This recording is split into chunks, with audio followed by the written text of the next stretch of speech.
On July 21, 1986, KGB agent Alexander Fefilov had a conversation with an FBI mole known as B. Throughout his career, this mole would expose more U.S. secrets to the Russians than any spy in the history of the FBI, and evade detection for over 2 decades, causing the deaths of several of the Bureau's operatives working secretly within the KGB. An audio tape of this conversation caused a $7 million investigation to locate the mole. And years later, after several red flags were raised within the FBI, with a piece of white tape and a garbage bag filled with secrets for the Soviets, B, standing handcuffed in the middle of Foxstone Park, had only one question: what took you so long? In 1989, Felix Bloch, a top European specialist in the U.S. State Department, was suspected of spying for the Russians. The FBI, working with the CIA and the French Directorate of Territorial Surveillance, tracked his movements across Europe, but they were unable to discover any evidence against him. Then, without notice, the KGB cut contact with Bloch, and the investigation fell apart. The FBI began to question how the KGB might have learned of their investigation and known to drop Bloch. They suspected a mole in their ranks. However, with more than one intelligence organization involved and countless agents on their roster, the list of suspects was endless. Bloch would never be charged with a crime. The same cannot be said of the other spies connected to him. By 1979, Major General Dmitry Polyakov of the Soviet Ground Forces had served as a double agent for more than 2 decades. Codenamed Top Hat, he'd risen to the rank of general within the Soviet Army during the Cold War, and the information he smuggled out was invaluable to the CIA and FBI. Polyakov's level of access and the enormous amount of information passed to the U.S. intelligence services made him an asset unlike any other. Then, without warning, he disappeared from the radar. In 1986, the KGB arrested him, and Dmitry Polyakov was sentenced to death for treason and subsequently executed. As if that wasn't enough, a year before Dmitry's execution, Sergei Motorin, a junior KGB agent, was recalled to Moscow and arrested for trading secrets from the Soviet embassy in Washington, D.C. Motorin was tried, condemned to death, and received a bullet in the back of the head. The same thing happened to Valery Martinov, and KGB officer Boris Yutsin was taken into custody by his employer, convicted of high treason, and sentenced to 15 years in prison. With their agents within Soviet agencies dropping like flies, U.S. intelligence started an investigation to find out who was behind the leaks. Years later, in 1994, the CIA narrowed their search to a single agent living far beyond his means, Aldrich Ames. Ames's trial revealed that he had exposed virtually all CIA and other American and foreign service agents working within the Soviet Union, and the judge handed him a life sentence. However, the CIA later realized that Ames, who hadn't been in the US at the time, couldn't have warned the Russians about the Bloch investigation. Furthermore, Ames knew nothing about some of the compromised agents. The mole was still deep within U.S. intelligence services. The FBI and CIA formed a joint task force with the sole purpose of pulling on that loose thread. The suspect, codenamed Graysuit, would have to have had access to every compromised case in which Ames was not implicated. A list of suspects emerged. Fast forward to 1998, 4 years into the investigation, and the FBI was focusing on a man named Brian Kelly. Having been involved in the Bloch investigation, Kelly was the prime suspect. The task force searched his home, tapped his phone, and put his family under surveillance. The FBI gave Kelly administrative leave and interrogated him, his ex-wife, his sisters, and even his children, all of whom denied any knowledge of wrongdoing. It was only after pulling apart Kelly's life that they discovered Kelly wasn't the person they were searching for.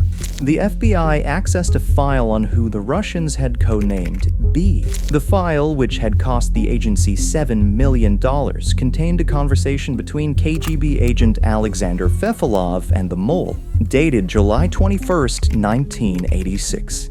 The agency had a recording of a disembodied voice, a trash bag of secret material, and notes sent by the mole to his Russian handlers. An FBI agent claimed to recognize the voice but couldn't attribute it to any agent he knew. When they searched through the notes in the file, the FBI discovered a quote by General George S. Patton, who made several speeches prior to the reinvasion of Europe by the Allies during World War II. In one of his speeches, Patton referred to the purple-pissing Japanese, and task force analyst Bob King remembered a fellow FBI agent using the same quote. The agent listened to it again and identified the speaker as Robert Hanssen. Robert Philip Hanssen was born and raised in Chicago before graduating and joining the city's police department. He was a family man, an active Catholic. In 1976, Hanssen left the Chicago Police Department and joined the FBI.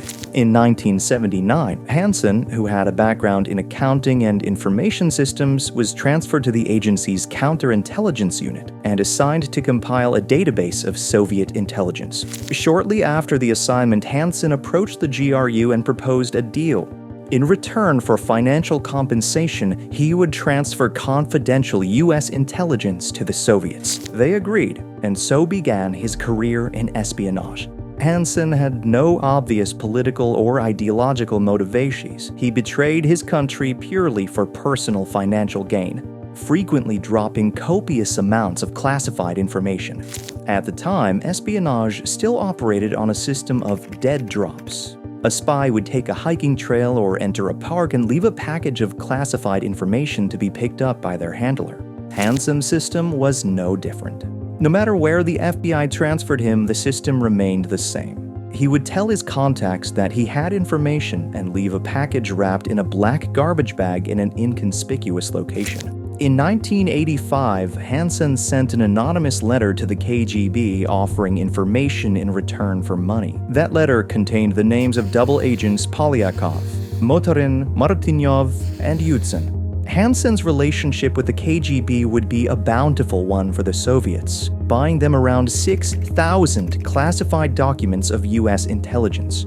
Then, in 1987, Hanssen was transferred to FBI headquarters in Washington, D.C. There, he was assigned the task of investigating the leak that had led to the deaths of Martinyov and Motorin. The FBI had assigned him to search for himself. By this point, Hanssen was a pro. He performed an extensive study of every possible leak, conveniently leaving himself out of the picture. Once Hanssen had compiled his findings, which included a complete list of Soviets who had been in contact with the FBI about moles, he gave it to the KGB. He didn't stop there. A decade prior, the Bureau had built a secret tunnel beneath the decoding room in the Soviet embassy, known as Operation Monopoly. Hanssen informed his Soviet handlers of the tunnel's existence before U.S. intelligence services could use it, resulting in Operation Monopoly producing no information of any kind. By this time, he had been reported twice by FBI agents who suspected him of being a mole. The first report was filed in 1990 by his brother-in-law, fellow FBI employee Mark Wack, due to information he had received from his sister, Hanssen's wife, regarding a pile of cash she'd found in a dresser and Hanssen's apparent desire to retire to communist Poland. The FBI could have cracked the case then, but nothing happened, and no one knows why. A year later, the USSR collapsed and disbanded. Fearing a possibility of exposure as the Union went through a period of upheaval never before seen, Hanssen cut contact with the Soviets. However, just 10 months later, he felt confident enough, or perhaps needed money, and attempted to reinstate contact. For the first time since beginning his espionage career 13 years prior, Hanssen approached a Russian agent in the Russian embassy's parking lot. The move was admittedly risky, but Hanssen was determined. He identified himself by the codename he had devised for him at the beginning of his time spying for the Soviets, Roman Garcia. The name ended with the letters CIA. The Russians, who had never unmasked their source, assumed that the name was Hanssen's way of communicating that he was a CIA operative. However, the GRU officer didn't recognize the codename, and despite Hanssen introducing himself as a disaffected FBI agent willing to offer his services as a spy and hand over a package of classified documents, The officer drove away. The GRU officer protested the incident to the U.S. State Department.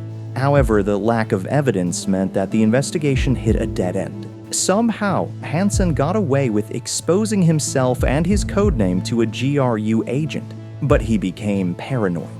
Then, in 1993, Earl Edwin Pitts, who had been convicted of spying on the FBI, also accused Hanssen of spying. Hanssen had hacked the computer of a fellow FBI agent under the guise of showcasing a weakness in the system. His FBI superiors were unconvinced. The agent whose computer had been hacked later suspected that Hanssen had done so to check whether or not the Bureau was investigating him following the parking lot incident, which they weren't. Hanssen failed to re-establish contact with the Russians for the better part of a decade. However, he relentlessly searched internal case records to ensure that he wasn't under investigation. And each time he found that he wasn't, his confidence grew. Finally, in 1999, Hanssen reached out to the KGB's successor, the SVR, and successfully resumed his espionage activities after 8 years of silence. He repeatedly took data compromising countless U.S. intelligence efforts, sealed it in a garbage bag, and left it at a drop site. Maybe the repetitive nature of the drops made him feel secure. Maybe the routine made him sloppy. Maybe he didn't realize that he was leaving his fingerprints all over the sealed bags of state secrets. He definitely didn't know that it was 2 of those very fingerprints smudged on a garbage bag kept in a Russian file that would seal his fate. The fingerprints lifted from the trash bag found in the Russian file on B solidified FBI suspicions that Hanssen was the mole, and the joint FBI and CIA task force put him under surveillance. Furthermore, the FBI relocated him to Washington, D.C. to keep a closer eye on him and remove his access to sensitive data. There, the agency promoted him to computer security supervisor and gave him a brand new office and an assistant. Unbeknown to Hanssen, young Eric O'Neill was far from a fresh-faced personal assistant. In reality, he was an undercover specialist tasked with watching Hanssen and finding the smoking gun that would allow the FBI to close in. O'Neill was also a Catholic, and the FBI felt that the common ground between the two men might inspire Hanssen to reveal himself. Although Hanssen never confided in O'Neill, the personal assistant did get close enough to notice that Hanssen's personal digital assistant, PDA, never left Hanssen's sight. Hanssen soon knew that something was off. He suspected that his car radio contained a bugging device and called a friend at a computer company to ask for a job. In his final letter to his Russian handlers, Hanssen complained about the FBI moving him to a do-nothing job that removed his access to important information. He also wrote that something has aroused the sleeping tiger. He knew that U.S. intelligence agencies were on his case, and he planned to retire before they could catch him. Soon enough, Hanssen showed signs of prepping for another drop. The FBI knew that they needed to catch him in the act. It was now or never. The agency needed to know when and where the drop would happen and knew the most likely place Hanssen would store that information was on his PDA. The agency put its plan into action. Agency staff invited Hanssen to a surprise target practice in the basement firing range. They gave O'Neill the all-clear, and he entered Hanssen's office and took the PDA. He carried the device to fellow agents one floor below and waited for them to download the encrypted files. The plan went perfectly until Hanssen, mere minutes into target practice, decided to leave the firing range. O'Neill received word via his pager that Hanssen was likely on his way back to his office, but the download was excruciatingly slow. The seconds ticked past, and the staff panicked at Hanssen's imminent approach. At the last second, they completed the download, and O'Neill rushed upstairs to return the PDA without Hanssen suspecting anything was afoot. The data not only gave the FBI Hanssen's drop site, but also the date, February 18, 2001. On that fateful day, Hanssen entered Foxstone Park and placed a piece of white tape on a sign, the signal to his contacts. He then took the garbage bag sealed package to the drop site, the underside of a footbridge passing over a creek running through the park. He stepped back onto the bridge, knocked the dirt off his shoes, and walked back to his car. As he reached for his keys to unlock his car, two vans screeched to a halt beside him. A SWAT team emerged and took him into custody. During his 22-year stint as a spy, he received $1.4 million in cash, plus diamonds and Rolex watches for the information he provided that exposed countless American secrets, revealed the names of dozens of double agents, and led to the execution of no less than 3 agents working alongside U.S. intelligence services. Hanssen went on to plead guilty to 13 counts of espionage, 1 count of attempted espionage, and 1 count of conspiracy to commit espionage in the U.S. District Court for the Eastern District of Virginia.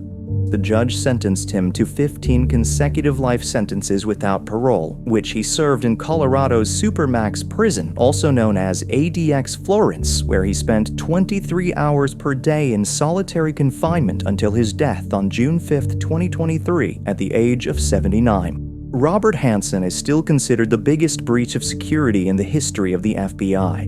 With countless confidential operations behind closed doors across the globe, we can only wonder how a mole could have operated for such a long time in what should have been an airtight network.